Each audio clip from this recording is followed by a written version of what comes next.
بسم اللہ الرحمن الرحیم۔ السلام علیکم ورحمۃ اللہ وبرکاتہ۔ یہودیوں کی ایک پوری کوشش ہے، اور یہ مدینہ کے یہودیوں کی بھی یہ کوشش رہی اور تھی کہ وہ مسلمانوں کو ورگلانے، مسلمانوں کو، تاکہ اسلام کے وہ کسی کام کے نہ رہیں۔ اگر وہ کنورٹ نہیں ہوتے، اگر وہ یہودیت نہیں قبول کرتے، لیکن وہ ان کے وسوسے اور ان کے ایسے رویے بن جائیں، ان کی معاشی تہذیب اس طرح اس سے جو ان کی پیش کرتے ہیں اور دل ربا، جس کی وجہ سے مسلمان اپنی تہذیب سے غافل اور اپنے نظام جو اسلام پیش کرتا ہے اس سے غافل، اور صرف ایک بے پرواہ ہو کر، اگر کنورٹ بھی نہیں بھی ہوتے، اگر یہودی نہیں بھی بنتے، اسلام کو نہیں بھی چھوڑتے، لیکن وہ اتنے غیر اخلاقی طور پہ جو اسلام نہیں چاہتا وہ کریں۔ یہ ان کی ایک پالیسی ہے اور شروع سے اب تک ہے، لیکن ہمیں یہ ذہن میں رکھنا چاہیے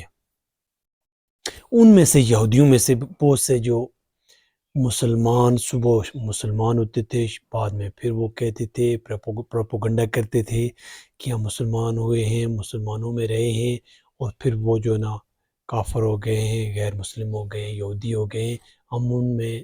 صحابہ کرام کی بات کرتے تھے، نبی صلی اللہ علیہ وسلم کی، نعوذ باللہ کی، ان میں یہ ہم نے خرابیاں دیکھی ہیں۔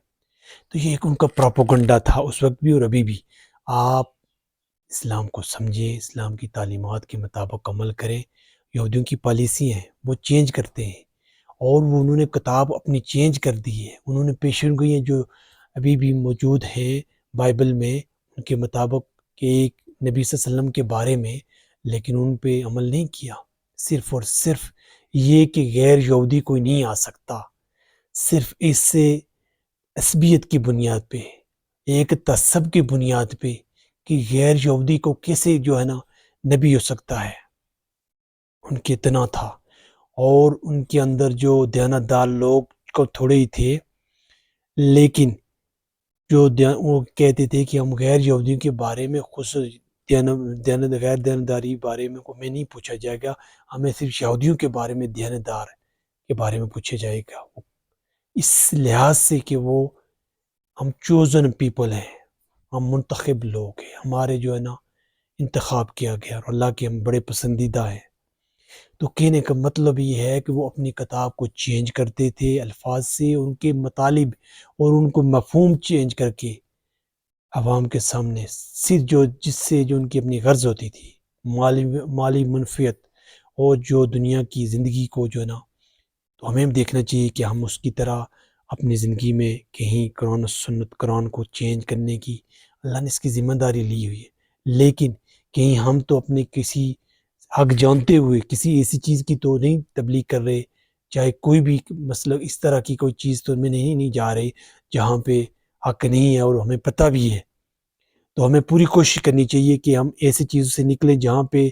حقیقت نہیں ہے، حق نہیں ہے، صرف اور صرف تعصب کی بنیاد پہ اور کسی جماعتی یا کسی کی بنیاد پہ کام کر رہے ہیں۔ صرف اور صرف مسلمانوں کے زندگی گزاریں اور ان چیزوں سے نکلیں جو یہودیوں کی ان جتنی بھی قرآن میں ان کی بیان کی گئی ہیں، ان کی خرابیاں، ان کی جو کوتاہیاں، ان کی جو